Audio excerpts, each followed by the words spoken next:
are here to offer another option to the plan put before us today. And by that we mean this. We don't believe that the plan that is put forth today is a bad plan in and of itself, but we believe it's an incomplete plan. And by that I mean we understand that a refinancing of sorts of our enormous debt is a reasonable part of this thought process. But unless we make changes along the way that will change the problems that we're in, just pushing this down the road, paying less than we're paying now in the short term to only pay $11 billion overall in the long term, is actually hurting the people we want to help. We have an obligation and a word that we have given to people that we intend to keep.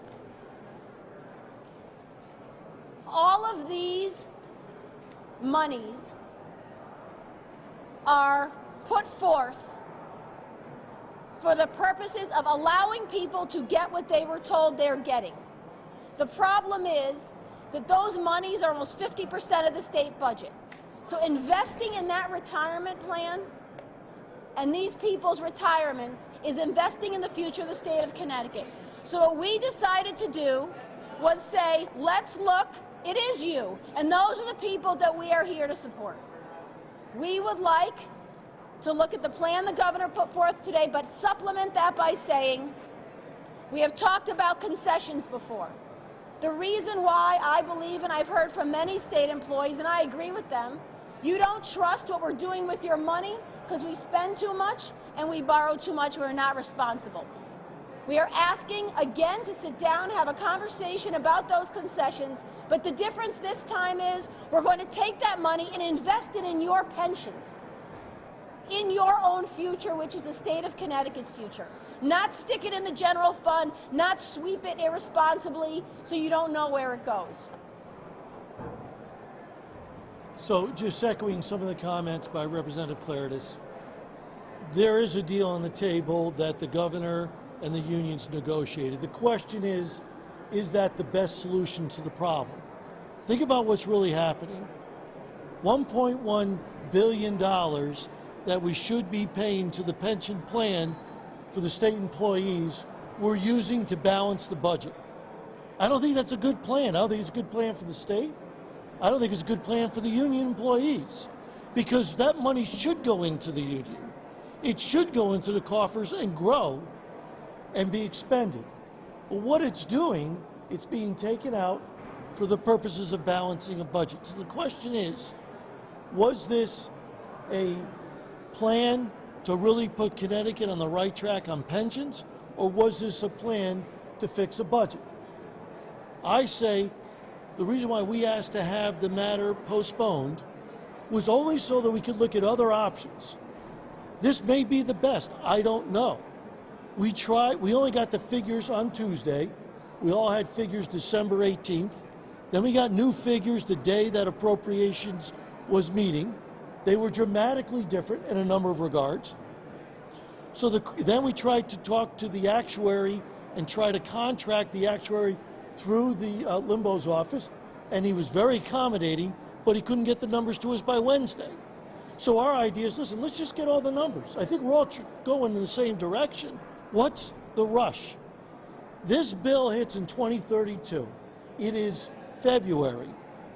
We could take time, look at different ways, and if this turns out to be the best way, okay, it turns out to be the best way. But the clock started to run January. Those numbers just came in a week ago yesterday. Is this the best plan? I don't know.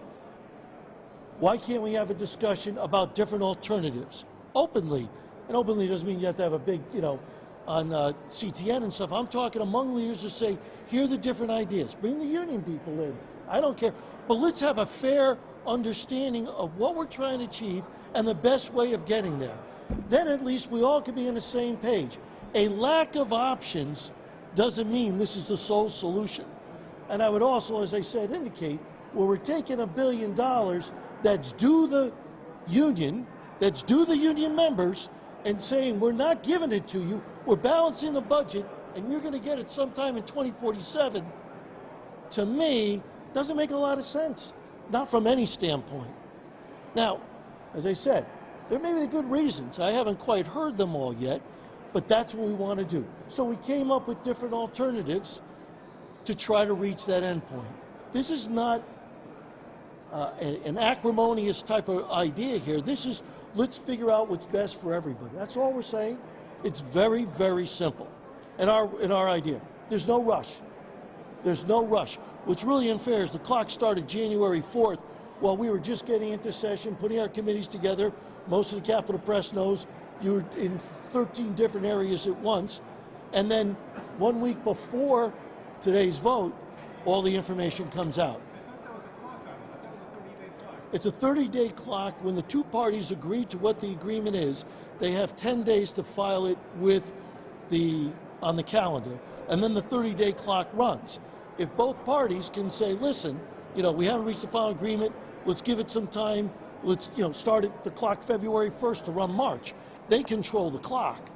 So they started the clock early, and I understand why, but it doesn't stop us from saying, look, there could be another way of handling this issue.